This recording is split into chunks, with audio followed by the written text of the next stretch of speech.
Successful retailer बनने के लिए फॉलो करने चाहिए रिटेलर्स को. There are some principles based on that. So we are going to discuss about that principles of retailing, and after that we are going to understand that what is retail environment and what are the various factors which is affecting the retail environment. ठीक है, micro and macro environment के बारे में आज हम पढ़ेंगे. तो सबसे पहले है 5 जो इंपॉर्टेंट प्रिंसिपल्स है रिटेल स्ट्रैटेजी का. 5 प्रिंसिपल की यहाँ बात हो रही है. सबसे पहला जो प्रिंसिपल है, the customer is the most important person in your business. ठीक है. So we all knows that the retailer is the last chain who is going to supplying the product to the customer. ठीक है. So ultimately retailers जो हैं उन्हीं को customer के साथ फाइनली डील करना होता है. वही प्रोडक्ट जो है वो कस्टमर तक पहुंचाते हैं. आपके सप्लाई चेन में और भी पार्टिसिपेंट्स हैं, जैसे होलसेलर्स है, आपका मैन्युफैक्चरर है, एजेंट है, बट फाइनली जो रिटेलर है वही आपको क्या करते हैं, प्रोडक्ट जो है वो पहुंचाते हैं, सप्लाई बेसिकली करते हैं कस्टमर को. सो कस्टमर जो है वो एक हर एक रिटेल ऑपरेशन के लिए वो सबसे इंपॉर्टेंट की है एक तरीके से. ठीक है. आप कोई भी रिटेलर को देख लीजिए, उनको फाइनली कस्टमर के साथ इन्वॉल्व होना ही पड़ता है प्रोडक्ट को सेल करने के लिए. अगर आप किसी बड़े रिटेल स्टोर में जाइएगा, स्पेशलिटी स्टोर में जाइएगा, अगर आप किसी बोल सकते हैं आप, जैसे मान लीजिए आदित्य विजन में अगर आप जाते हैं तो वहां पर भी कस्टमर जो हैं उनको कन्विंस करने के लिए सेल्स रिप्रेजेंटेटिव होते हैं. वो फाइनली कस्टमर के साथ इन्वॉल्व होते हैं, डिस्कशन होता है, एडवाइस देते हैं, फाइनली क्या होता है, रिटेल जो कंज्यूमर है वो प्रोडक्ट परचेज करते हैं रिटेलर से.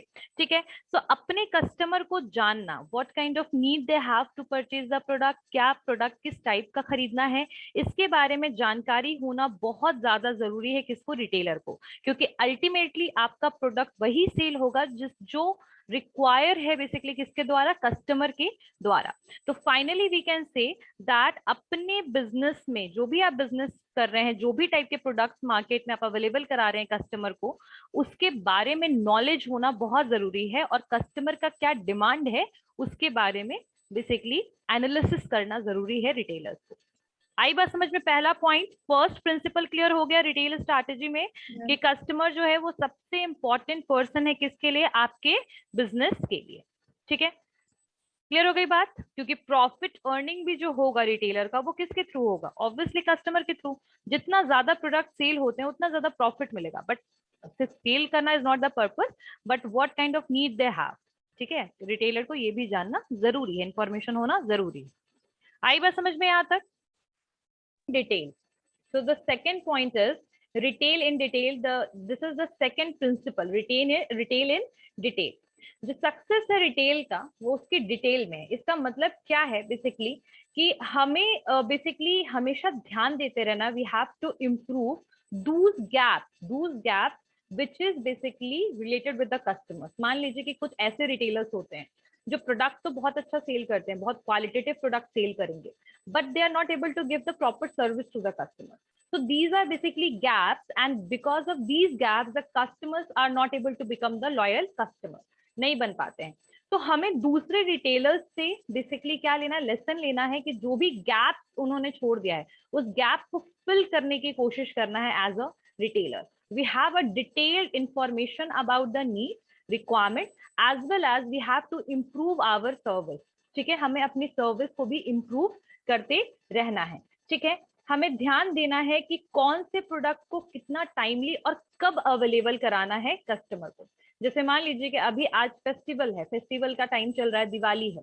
अब दिवाली के टाइम पे जो शॉपकीपर्स हैं दे हैव नॉलेज दैट अब जाकर के उनको कौन टाइप के प्रोडक्ट सेल होंगे. जैसे आप बोल सकते हो कि लाइट्स एंड ऑल, ये सब बहुत ज्यादा सेल होंगे, तो इनकी अवेलेबिलिटी अब मार्केट में हो जाएगी. आप देखना, आप हर जगह हर एक रिटेल स्टोर में you are able to purchase the different colourful lights and all. True. So basically we can say that the retailers have full knowledge about that what need customer की जरूरत क्या है. साथ साथ जो दूसरे रिटेलर्स गैप छोड़ दे रहे हैं, जो गैप उनको आप गैप को फुल बोल सकते हैं ना, फिल कर सकते हो. उस गैप को आप बेटर सर्विस देके, इम्प्रूव सर्विस देकर, राइट टाइम पे राइट प्रोडक्ट को अवेलेबल करवा करके you can basically improve your service and you can maintain the customer loyalty. आई बात समझ में Priyanshu and Aarti? Yes ma'am. Clear हो गई बात. ठीक है. आपको ध्यान रखना है कि आप मिस्टेक्स ना करें. मतलब being a retailer you have always conscious toward the services whatever you are providing to the customers. Try to avoid mistake, अपने जो भी गलतियां ये सब चीजें मत कीजिए कस्टमर के साथ, ठीक है। तो इम्प्रूवमेंट पे ज्यादा ध्यान देना है। The next, basically third principle is understand the 6 P's of the retail marketing mix. 6 P's के बारे में हम लोगों ने पढ़ा होगा, याद होगा आपको कि मैंने मार्केटिंग मिक्स कराया था रिटेल में, करवाया था, याद है कुछ? Yes, ma'am. So we have to understand the 6 P's of the marketing retail mix, ठीक है। तो मार्केटिंग मिक्स में 4 P's का कंसेप्ट पढ़ा है आपने, सर्विस मार्केटिंग में आपके 7 P's का कंसेप्ट है, और रिटेल मार्केटिंग में आपके 6 P's का कंसेप्ट है। और वो 6 P's कौन कौन से हैं? फर्स्ट है product, price, place, promotion, people and presentation, ठीक है। तो ये 6 जो इंपॉर्टेंट आपके P's हैं, उसको आपको बहुत अच्छे से एनालाइज करना है।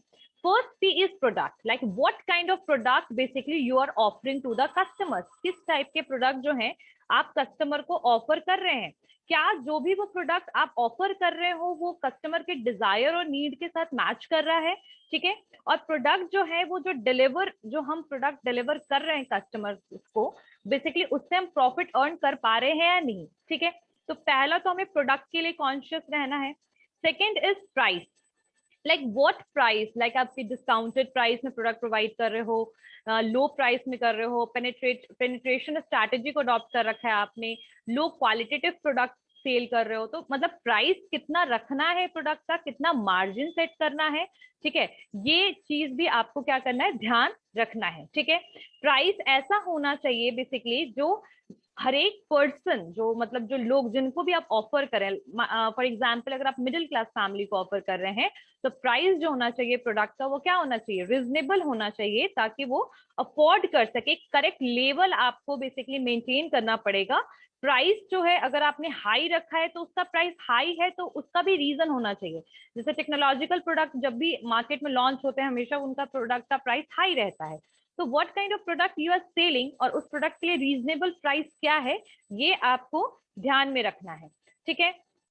Next one is place, like how you are going to offer the product to the customer, customer को आप प्रोडक्ट जो है, तो third one is place. So here we are basically concerned toward that from where customers are going to purchase the product. Like nowadays the retailers are offering the product in the physical market, in the shop, as well as they are providing it on online platform. They are using the technology, they are using e-commerce platforms even for selling their products. So like how you are going to offer your product, this is the main concern. और place में हमें यही ध्यान में रखना है कि जो आज के टाइम पे ज्यादातर लोग क्या करते हैं, मिक्स अप्रोच यूज करते हैं। In short we can say that they are using both concept, आपका online and offline, both platform they are using. तो ये हो गया आपका place. Now what is promotion, देखिए राइट प्राइस में प्रोडक्ट को राइट प्लेस में प्रोवाइड करना, ठीक है, लेकिन इसके लिए इंफॉर्मेशन कैसे प्रोवाइड कीजिएगा, how you are going to inform the consumer that we are going to sell the product on online platform, offline platform. So all these basically ये जो decision, ये किस तरीके से आप promote कीजिएगा प्रोडक्ट को, how you are going to advertise about your product, we have to consider, ये किस में आएगा, प्रमोशन में आएगा। एक बार आपका प्रोडक्ट सेट हो गया, प्राइस सेट हो गया, कहाँ पर सेल करना है वो सेट हो गया, अब कस्टमर को ये कैसे वो एक्सेस कर सकते हैं, यानी इसका इंफॉर्मेशन जो है वो कैसे मिलेगा, बाय प्रमोटिंग योर बिजनेस, ठीक है। जैसे आपने देखा होगा बिग बाजार के बारे में भी एडवर्टीजमेंट आता रहता है, उनके वेडनेसडे ऑफर के बारे में हमेशा आता रहता है कि वेडनेसडे को उनका बिग सेविंग डे है, right. So we have to basically tell them कि हाँ आज का क्या ऑफर है, आपकी जो कंपनी है वो क्या फ्री गिफ्ट प्रोवाइड करे, किस तरीके के प्रोडक्ट सेल करें, तो इनका इंफॉर्मेशन जो है वो हम किस तरीके से दे सकते हैं, bye promoting your retail store, promotion के द्वारा, ठीक है। Next one is presentation. Now the question is like why presentation is required in retail. See, ultimately customer को ही प्रोडक्ट खरीदना है रिटेल स्टोर से, है ना। अभी मैंने वही एग्जांपल लिया था दिवाली का, कि जब हम मार्केट में ऐसे जाते हैं तो हम देखते हैं बहुत सारे शॉप में बहुत ब्यूटीफुल डेकोरेटिव आइटम्स रहते हैं, देखा होगा आप लोगों ने। क्या आप लोगों ने ये चीज देखा है कि वो डेकोरेटिव आइटम्स जो होते हैं वो बाहर डेमोन्स्ट्रेट होते हैं, डेमोन्स्ट्रेट का मतलब वो प्रेजेंट होते हैं, वो दिखते होते हैं, हम लोग को दिख रहे होते हैं। So why they are presenting that those decorative items in that way, because देखो एक बहुत हिंदी में एक बोला जाता है, दिखता है वो बिकता है। ये रिटेलर का एक बहुत इंपॉर्टेंट कंसेप्ट है कि वो कोशिश करते हैं कि कोई भी new item, themes related item, festive related items तो वो डेमोन्स्ट्रेट करें, क्योंकि एट द टाइम वही सारे प्रोडक्ट सेल होते हैं। ठीक है, जैसे अभी डेकोरेटिव आइटम्स बहुत ज्यादा सेल हो रहे हैं, स्टिकर्स बहुत ज्यादा सेल हो रहे हैं, फिर आपके कैंडल्स, दिए, ये सब चीजें बहुत ज्यादा सेल हो रहे हैं। तो ये सारी चीजें हमें बहुत इजीली दिख जाती है, अवेलेबल हो जाती है। तो लाइक यहाँ पर प्रेजेंटेशन का मतलब यही है कि how you are placing your product, how you are placing your product in the shop और in the online platform। like online platform में भी आपने देखा होगा कि जैसे हम Amazon या कोई भी फ्लिपकार्ट ओपन करते हैं, जैसे ही प्रोडक्ट ऊपर में डालते हैं, फॉर एग्जाम्पल अगर हमें कुर्ता लेना है तो we are just putting kurta and we are able to get varieties in that, but you have to mention like for women, for men, for children, for whom you want that particular product. So like how you're presenting your product in the physical store or online store is basically going to make that purchase। ठीक है, वो purchase के लिए helpful है, customer जो है वो attract हो जाएंगे, इम्पल्स परचेज इंक्रीज होगा। इम्पल्स परचेज मतलब जो चीज डिसाइडेड नहीं है but because of the attraction influence की वजह से हो सकता है कि वो प्रोडक्ट सेल हो। तो वो सेल तभी होगा जब वो आई के सामने विजिबल हो। तो विजिबिलिटी के लिए हम कह सकते हैं कि basically presentation and the way you are presenting, the way you are classifying. Like example के लिए अगर आप किसी मॉल में जाते हैं and if you will see कि बहुत सारे प्रोडक्ट जो है वो बिखरे हुए हैं, you are not able to understand कि आपको जो लेना है वो आपको दिख नहीं रहा है, विजिबल नहीं है। तो ऐसे सिचुएशन में आपका पीस ऑफ माइंड क्या हो जाएगा कि oh I don't want to purchase the product from this store, it's better I will purchase it from another store.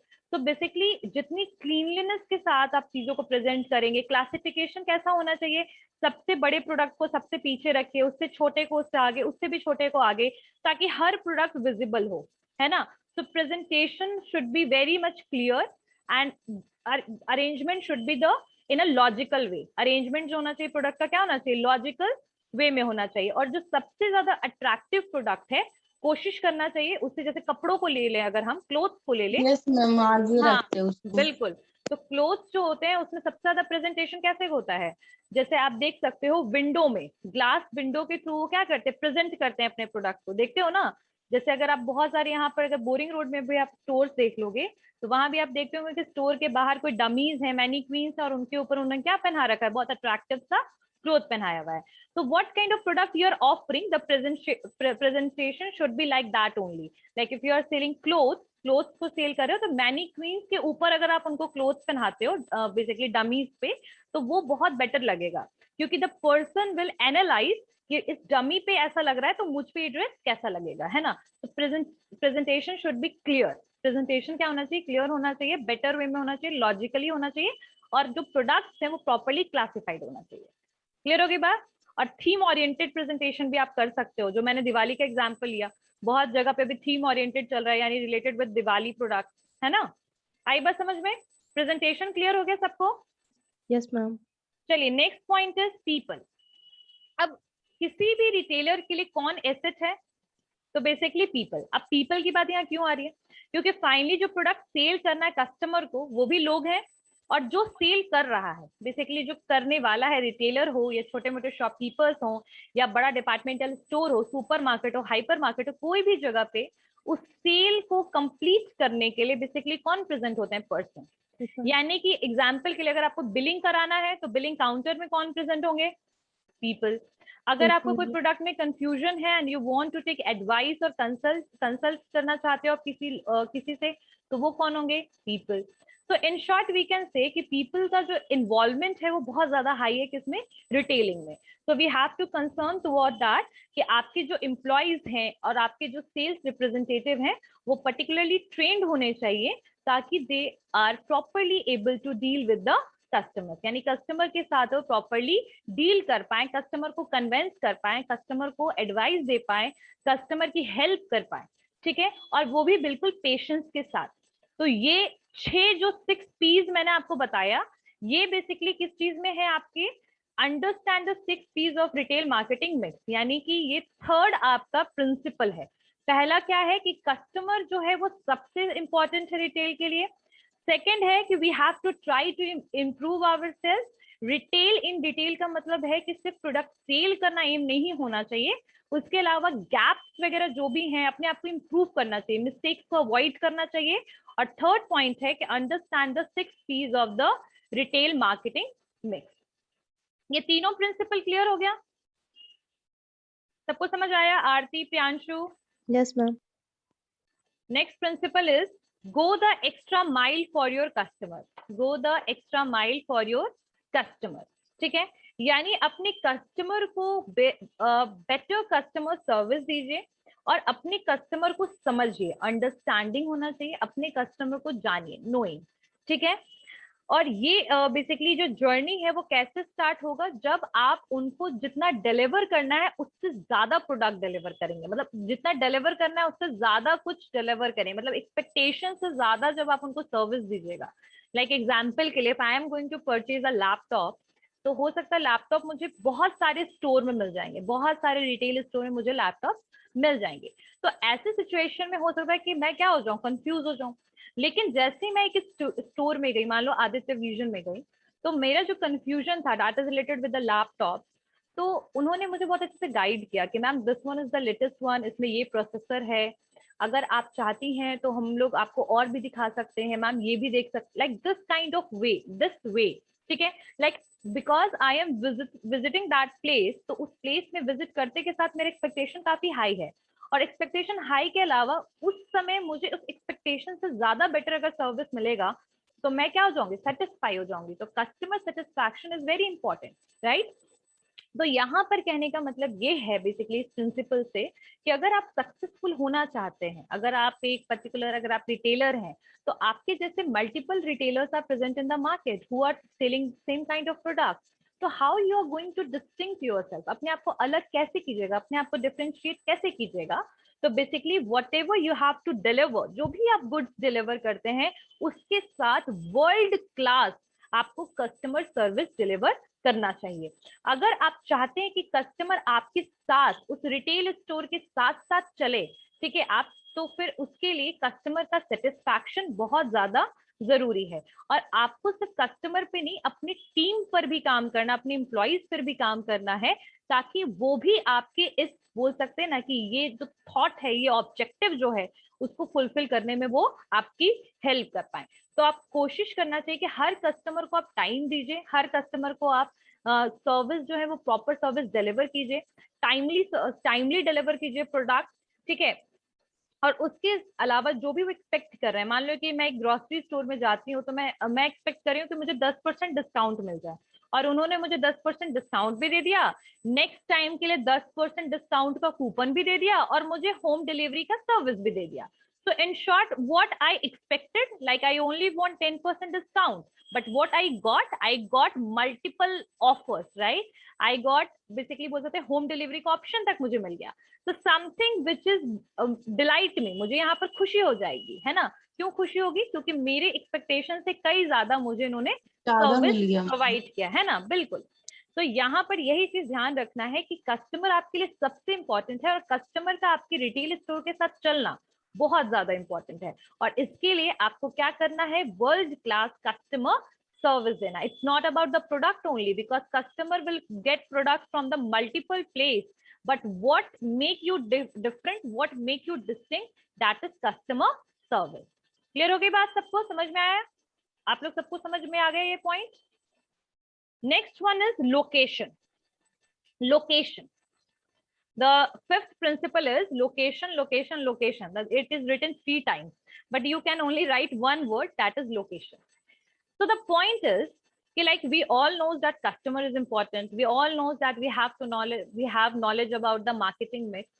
We all knows that customer loyalty is very important. Customer satisfaction is very important. So somehow the retail is very much dependent or rely on customers. But the point is, when the customer will not arrive in your retail store, whom you are going to convince, whom you are going to sell the product. So location is something which is decide that how many customers are going to visit your store. अगर हमने कोई भी store, जैसे मान लो कि मैंने एक super market open किया है, and we all knows that supermarket ऐसा मार्केट है जहां पर ज्यादातर कौन से आइटम्स मिलते हैं, food related item, true, Food fresh, related, हाँ, ma'am. Fruit, A vegetables, grocery, ma'am. बिल्कुल बिल्कुल। तो एवरीथिंग रिलेटेड विद ईटेबल चीज, मतलब फूड, खाने पीने की चीजें ज्यादा मिलती हैं। And I open that store in outskirt, मैंने आउटस्कर्ट में खोल दिया वो स्टोर, ओपन कर दिया store. Now the question is that who is going to arrive, who is going to visit the store? Very few people, 2, 3, 5 hardly in a day. So in that situation, either your policy is very nice, either your customer service is very good, but the location is not basically suitable for the customers. Because आपके supermarket के लिए suitable location क्या होना चाहिए? Locality या फिर market areas, right? अगर आपने आउटस्कर्ट्स में ओपन कर दोगे, अगर आप इस टाइप के स्टोर, जो कि ओपन करना भी बहुत एक्सपेंसिव प्रोसीजर है, बिकॉज सुपरमार्केट को आप बहुत बड़े स्पेशियस प्लेस में आपको ओपन करना है, अच्छा खासा इन्वेस्टमेंट होगा, लेकिन if you are not able to get the return, how much successful you will become in the retail? Obviously no, आपका सक्सेस रेट बहुत ज्यादा डिक्लाइन हो जाएगा, और हो सकता है आगे चल के आपको शट डाउन भी करना पड़ जाए स्टोर। ऐसा बहुत सारे रिटेल के साथ हुआ भी है कोविड पीरियड में, सही बात है ना? तो Yes, where ma'am. You are, हाँ बिल्कुल, तो ये आपका लोकेशन जो है वो बहुत इंपॉर्टेंट फैक्टर है आपको, खास करके फिजिकल स्टोर के लिए। देखो, ऑनलाइन स्टोर का तो कोई ऐसा लोकेशन का कंसेप्ट है ही नहीं, है कि नहीं? लेकिन फिजिकल स्टोर के लिए this is one of the important factor, ठीक है?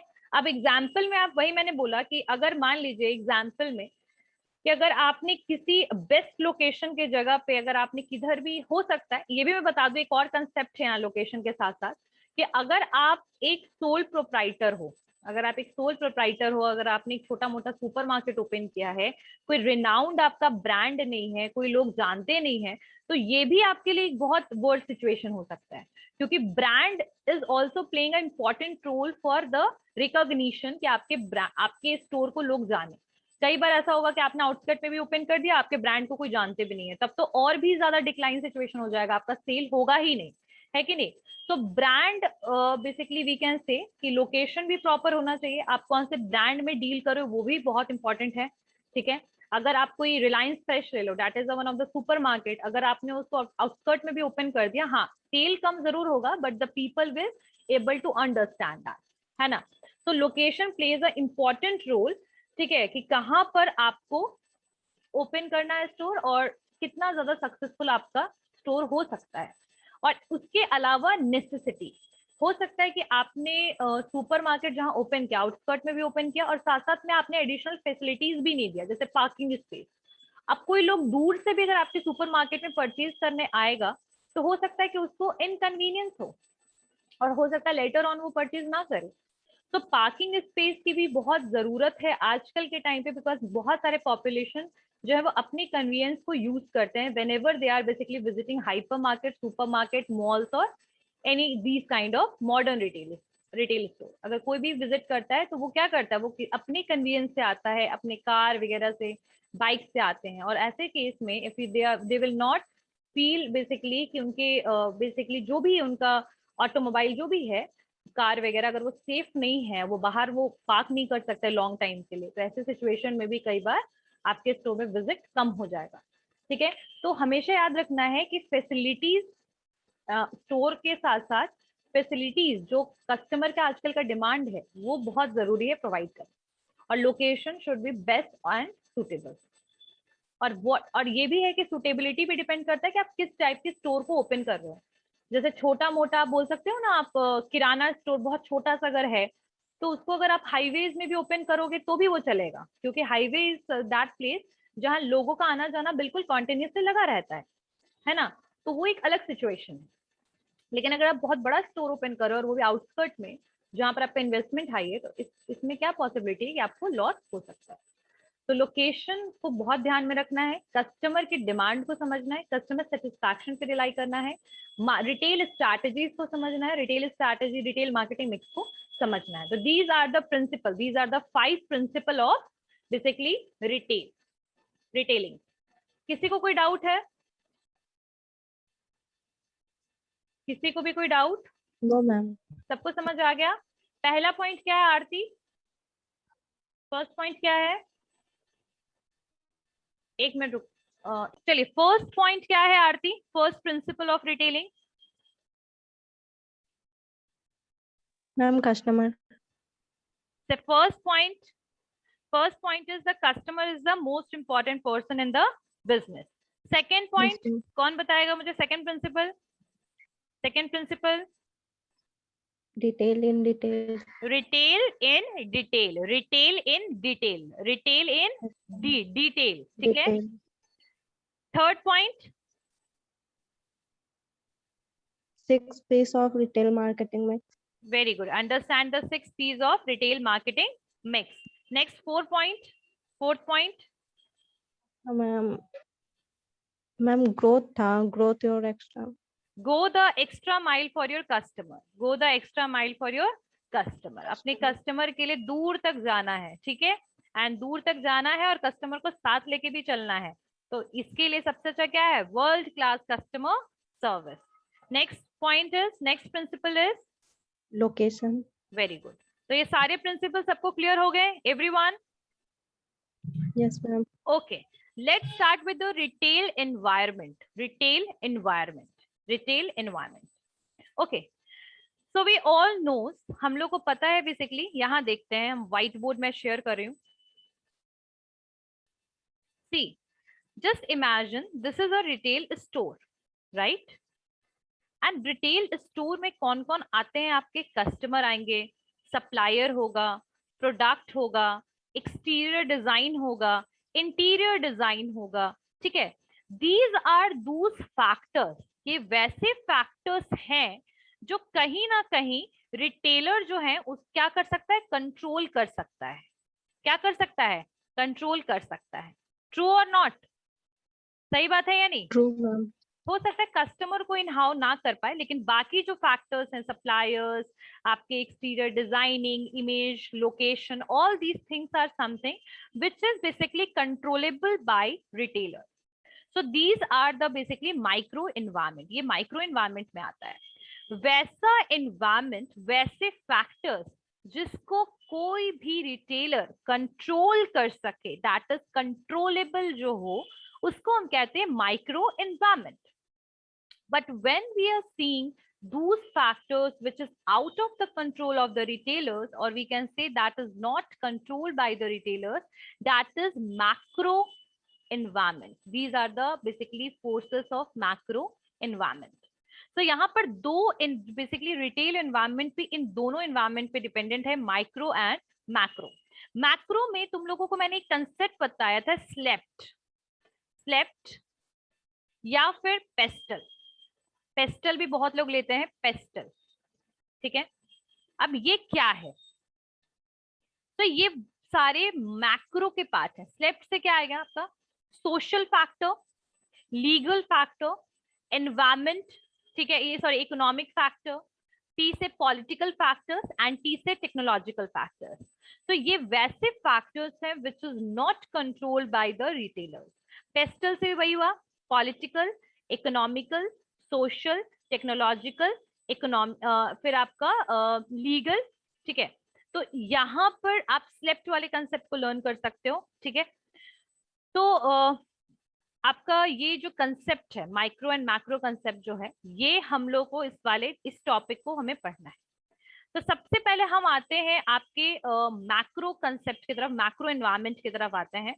तो मैक्रो में पहला जो है पॉलिटिकल फैक्टर्स, ठीक है? तो पॉलिटिकल फैक्टर्स बेसिकली कौन से फैक्टर्स होंगे?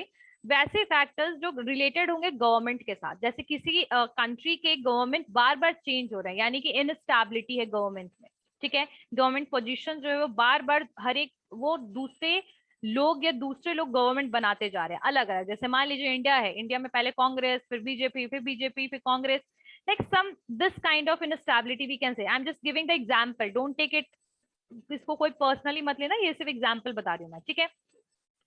तो अगर मान लो कि कोई भी गवर्नमेंट बहुत ज्यादा इनस्टेबल है, बार बार चेंज हो रहा है, या फिर गवर्नमेंट जो है वो बार बार बेसिकली वो नई पॉलिसीज को लेकर आ रहा है, ठीक है? या फिर वो कोई कंपटीशन पॉलिसी ले आया, कोई प्लानिंग रिपोर्ट बना दिया उन्होंने, या फिर कोई गवर्नमेंट डिसीजंस जो है वो, ये सारे के सारे आपके पॉलिटिकल फैक्टर में आ जाएगा. Political factor is always related with the government which is not controlled by the retailer. Retailer उसको कंट्रोल नहीं कर सकता है. somehow some government policies, जैसे जीएसटी आया, ठीक है, खैर जीएसटी तो लीगल में भी ले सकते हैं हम, तो जीएसटी आया, वैसे ही गवर्नमेंट ने जैसे जीएसटी को लॉन्च किया 2017 जुलाई में, वैसे ही जो रिटेलर जो थे उनका बेसिकली जीएसटी में रजिस्टर होना कंपलसरी हो गया। मल्टीपल चेंजेस हुए कि नहीं, चेंजेस हुए Yes, ना। ma'am. अभी भी अगर मैं जो भी गवर्नमेंट की पॉलिसीज हो related with the competition, related with the supply, related with the goods, related with sales, कुछ भी अगर पॉलिसीज गवर्नमेंट बनाता है तो that is not controlled by the retailer. आई बात समझ में? क्लियर हो गई बात? नेक्स्ट पॉइंट, नेक्स्ट आपका आएगा लीगल। नेक्स्ट क्या आएगा आपका? Legal environment. So legal environment is always related with the law and regulations, ठीक है, लॉ और रेगुलेशंस जो भी होंगे वो लीगल में आएंगे। जैसे सेल्स एंड टैक्स एक्ट 1930 आया था आपका, है ना, एसेंशियल कमोडिटीज एक्ट 1955। तो ये जितने भी एक्ट बनते हैं और टैक्स वगैरह प्रोविजंस जो आएंगे, that will comes under the legal environment and that is also not controlled by the basically retailers. So we can say that political and legal environment is interrelated. Government की legal basically tax और provisions जो भी आएंगे basically government के through ही होंगे वो सारी चीजें। तो legal environment and political environment पहला हो गया, फर्स्ट हो गया political, second one is legal, third one is the economic environment. Economic environment is somehow related with the market condition, ठीक है, लाइक सप्लाई, डिमांड, इनकम, ठीक है, इनकम से रिलेटेड हो गया। उसके अलावा ग्लोबलाइजेशन हो गया, इंटरनेट भी आजकल ले लेते हैं, ग्लोबलाइजेशन जो है, उसके बाद इंटरनेट ले सकते हैं, रिटेलिंग वाया इंटरनेट के थ्रू आजकल रिटेलिंग हो रहा है। कंपटीशन देख ही रहे हो कितना बढ़ गया है, क्योंकि फॉरेन प्रोडक्ट्स भी इजीली अवेलेबल हो जा रहा है ना। एंड बाकी हम कह सकते हैं और भी, जैसे मर्जर्स हो गया, कंपनीज हो गया, फॉरेन डायरेक्ट इन्वेस्टमेंट्स हो गया। सो इन्वेस्टमेंट, इनकम, है ना, demand, supply, all these things comes under the economic forces, economic में आ जाएगा, ठीक है, या इकोनॉमिक एनवायरनमेंट में। नेक्स्ट वन इज आपका कह सकते हैं सोशियोलॉजिकल और cultural environment. Sociological cultural environment को कई बार लोग डेमोग्राफिक एनवायरनमेंट भी कह सकते हैं हम लोग। तो यहाँ पर आपका क्या क्या आ सकता है, जैसे आपका पॉपुलेशन, माइग्रेशन कितना है, कितने वर्कर्स, वर्किंग क्लास कितने हैं, ठीक है, इंक्रीज कैसे हो रहा है, इनकम लेवल कैसे इंक्रीज हो रहा है, उसके अलावा इंटरनेशनल ट्रैवल कितना हो रहा है, ठीक है। So all these things comes, और उसका कल्चर, बिलीफ क्या है आपका, ट्रेडिशन क्या है आपका, कस्टम्स क्या है। So all these things comes under the sociological and cultural environment, ठीक है। Next one is technological environment. Technological environment is related with like कितनी जल्दी जल्दी टेक्नोलॉजी चेंज हो रहा है, इनोवेशन कैसे हो रहा है, नई नई चीजें कैसे मार्केट में आ रही हैं, ठीक है।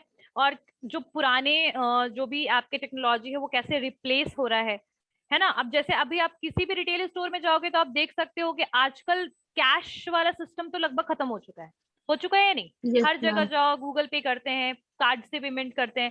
खैर गूगल पे तो अभी रिसेंटली आया, इससे पहले हम कार्ड से पेमेंट करते थे, है ना, पेटीएम करते थे। तो all these are part of the technology, है ना। तो टेक्नोलॉजिकल चेंजेस जो है उसको कितने जल्दी अडेप्ट कर सकता है रिटेलर, वो उसके सक्सेस को कई बार डिस्क्राइब करता है। खैर technological changes is something which is not able to control by the retailers are not able to control that particular, बोल सकते हैं फैक्टर, पर्टिकुलर फैक्टर को वो कंट्रोल नहीं कर सकता। ये सारे फैक्टर्स को वो रिटेलर कंट्रोल नहीं कर सकता है। आगे बात समझ में? तो मैक्रो में कौन कौन से फैक्टर्स आएंगे? Technological, legal, political, economical, social and cultural, ठीक है। तो these all factors come under the macro environment. Micro में क्या आ सकता है? वो सारी चीजें जो बेसिकली कंट्रोल कर सकता है कोई भी रिटेलर, जैसे इमेज ऑफ द स्टोर, ठीक है, image of the store, atmosphere of the stores, है ना, प्रमोशन, इन स्टोर प्रमोशन, ये सारी जो चीजें हैं, कस्टमर को अट्रैक्ट करने के जो तरीके हो सकते हैं, suppliers, these are basically controlled by the retailer. तो ये सारे आपके माइक्रो में आ जाएंगे। अगर आपने रिटेल आउटलेट जो है वो बहुत, आपका इमेज अच्छा नहीं रिटेल आउटलेट का, या फिर आपने डेकोरेशन सही नहीं किया, एक्सटीरियर डिजाइनिंग बेटर नहीं है, तो ये भी कहीं ना कहीं क्या होगा कि कस्टमर को ये डीमोटिवेट करेगा कि इस स्टोर में नहीं जाना है। लेकिन वही अगर बेटर होगा, अट्रैक्टिव होगा, तो कस्टमर क्या होंगे, वो आपके स्टोर में विजिट करना चाहेंगे। True. So some factors are controlled by the basically retailers and some factors are not. So those factors are not, they are macro, and जो control हो सकता है that is micro. सबको क्लियर हो गई बात यहाँ तक? सबको समझ में आया?